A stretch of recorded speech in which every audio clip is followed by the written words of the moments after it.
Welcome to the League of Legends Champion Spotlight, featuring Diana, the Scorn of the Moon. A new moon is rising. Diana is an ability power-based assassin, fighter, and jungler. Utilizing quick movements and precision targeting, Diana can burst down individual targets or hold the front line in larger engagements. Diana's passive is Moonsilver Blade. Diana automatically enjoys increased attack speed, and every third attack will deal bonus damage in an area. Not attacking for a few seconds will reset this attack timer. Crescent Strike sends out a nuke that arcs from Diana's right, damaging and applying Moonlight to all enemies it hits. Moonlight reveals enemies for a few seconds and interacts with her ultimate, which we'll get into later. As Diana's primary damage tool, you'll typically want to max it as quickly as possible. Pale Cascade shields Diana for a few seconds, and creates 3 orbiting spheres that explode on contact with enemies, dealing damage in an area. If all 3 spheres explode, Diana's shield is refreshed. Pale Cascade is a must-have for jungling, so if this is your goal, take at least 2 points quickly, and in most cases will want to max it second. Moonfall pulls in and slows all surrounding enemies.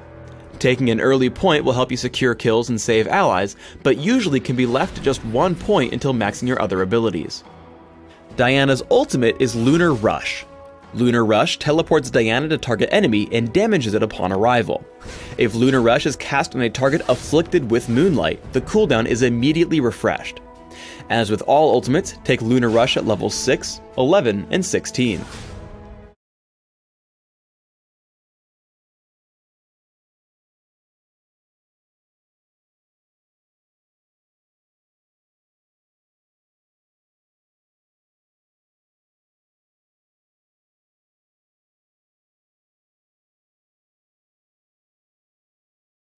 There are 4 important notes to remember when jungling as Diana. First, position yourself so that Moonsilver Blade will hit the entire jungle camp. Second, don't use Pale Cascade when the monsters are almost dead, as you'll want the cooldown to be ready for the next camp. Third, make sure you get full use of Pale Cascade's shield. Don't activate it until jungle monsters start actually attacking you. Finally, try to position such that detonating the spheres from Pale Cascade hit all the monsters of the camp. When ganking, try to get into position to land Moonfall first. Here Diana is able to flash into range from Moonfall, hitting all 3 spheres in Pale Cascade as well as Crescent Strike and Moonsilver Blade. It's important to save Moonfall until your opponents actually try to run. As Diana takes on Hecarim with the help of her team, she deals as much damage as possible with the rest of her abilities. Only once he tries to run does she hit Moonfall, pulling him back into range for Taric's Dazzle and the kill. In order to gain a bit of extra speed when clearing the jungle, or escape from chasing enemies, remember that you can reveal jungle monsters with Crescent Strike, and then jump to them with Lunar Rush.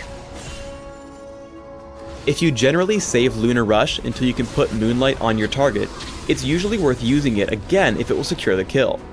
Here Diana puts some early damage on Renekton, lands Crescent Strike, and follows up with Lunar Rush. After he flashes away, Pale Cascade plus Lunar Rush will deal enough damage to pick up the kill, so Diana charges in.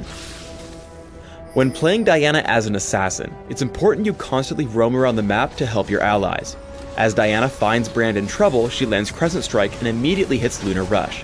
Hitting Moonfall into a second Lunar Rush, she gets behind Gragas and grabs the kill. Diana players will have to decide whether to hit Lunar Rush right away to catch up to an opponent, or wait for Crescent Strike so they can refresh its cooldown. After Diana gets Hecarim low, he starts to get away. Instead of hitting Lunar Rush to close the gap, she waits for Crescent Strike to come back from cooldown. This allows her to hit Lunar Rush twice, picking up the kill. As the game wears on and turrets fall, Diana should look for opportunities to sneak through the jungle and flank her opponents. Using Pale Cascade and Moonfall, she pulls Brand in for an easy Crescent Strike, into 2 Lunar Rushes and Moonsilver Blade for the kill. In teamfights, it's important that Diana focus on assassinating the highest priority targets first. Here, as a battle breaks out, Diana takes the time to kill both Nunu and Brand. This leaves Kog'Maw untouched and allows him to clean up the fight, killing Diana before she can do anything to him. When building Diana, I recommend starting with early game ability power damage, rounding out your end game with some extra durability. I also recommend getting a bit of early armor and attack speed when jungling. For runes, try attack speed marks, flat armor seals, flat ability power glyphs, and flat ability power quintessences. Consider 2190 masteries, taking all the magic damage increasing masteries in offense, plus minion damage reduction and bonus health in defense. For summoner spells, try either Flash plus Smite for jungling, or Ignite for further champion killing power. When building items, I like to open with Boots of Speed and Health Potions, plus a Prospector's Ring on Dominion. When jungling, I add Philosopher's Stone and Heart of Gold for extra income. Rabadon's Death Cap massively increases my damage, Abyssal Scepter grants a nice mix of damage and durability, and Frozen Heart ensures I can survive tough fights. Adding a Void Staff makes sure I can deal damage to enemies who stack magic resist, and finally Rylea's Crystal Scepter adds some extra utility to my build at the end.